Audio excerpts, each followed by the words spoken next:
Country risks in Europe have been top of mind for some time. In fact, 3 of our top 10 global risks in the spring CRQ involved European scenarios, namely the Eurozone collapse, European sovereign debt crisis, and Italian banking sector crisis. Radical and anti-establishment sentiment in Europe has been fueled by protracted crisis legacies amid sluggish growth and a refugee crisis amid security and terrorism threats. Following last year's electoral surprises in the UK, Brexit, and the US, the big question earlier this year was, will the political center hold? Halfway through 2017, so far, so good. So what has changed over the past few months to render us more optimistic on Europe?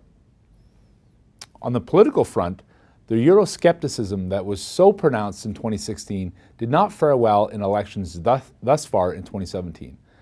Elections in the Netherlands and in France yielded resounding victories for pro-EU parties against far-right Eurosceptic parties. Additionally, the far-right threat in Germany's upcoming election has virtually disappeared. The risk of a Eurozone collapse owing to what had been growing support for populist and often radical political parties has not disappeared entirely, but has become ever more unlikely given how these key elections have unfolded.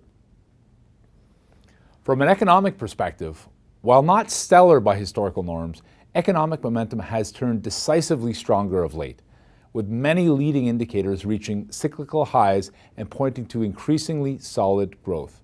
What's more, growth has remained resilient enough to propel upbeat private sector sentiment and real activity even through key high-risk elections.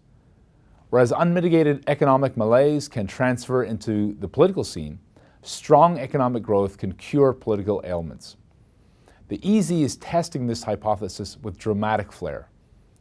Receding political risks combined with solid growth and the urgency to quell any resurgence of opposition to the EU EZ could provide fertile ground to rekindle reform. The EU's reform agenda, which had been sidelined somewhat over events in 2016 and into 2017, is key to addressing the structural impediments to achieve faster, broadly based, sustainable long-term growth, which is required to address societal grievances across many member countries. Additionally, although the UK's vote to exit the EU exposed pockets of dissent within the bloc, Brexit has also provided a catalyst for broader debate about reforming and strengthening the bloc's architecture. Despite the improving political and economic backdrop, there are some lingering risks on the European horizon that cannot be ignored. These include challenges to long-standing relations with both the US and the UK, protracted financial vulnerabilities in Greece and Italy, the continued security threat posed by terrorism, and pockets of nationalism among current and prospective EU members. So why is this important? Well, the future direction of the EU EZ carries important implications for the region, for Canada, and for the world. In Central and Eastern Europe, the EU EZ has long served as a powerful magnet to propel political and economic reforms in a bid to gain membership. A weakened EU would not have the same drawing power or offer the same incentive to reform. Central and Eastern Europe, a region that includes countries dealing with entrenched corruption and nationalist undercurrents, is also being pulled by several forces, with the EU, Russia, and China looking to exert influence or strengthen partnerships in the region, for example, through China's Silk Road strategy. Recent history demonstrates that this competition for influence can sometimes lead to heightened country risks and/or a more challenging landscape for Canadian exporters and investors. In terms of impact on Canada, from a trade perspective, Europe as a bloc remains a major trading partner of Canada's and one whose importance will continue to grow with the implementation of the Canada-EU Comprehensive Economic and Trade Agreement, or CETA.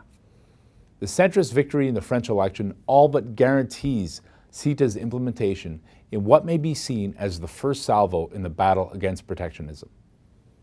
The bottom line?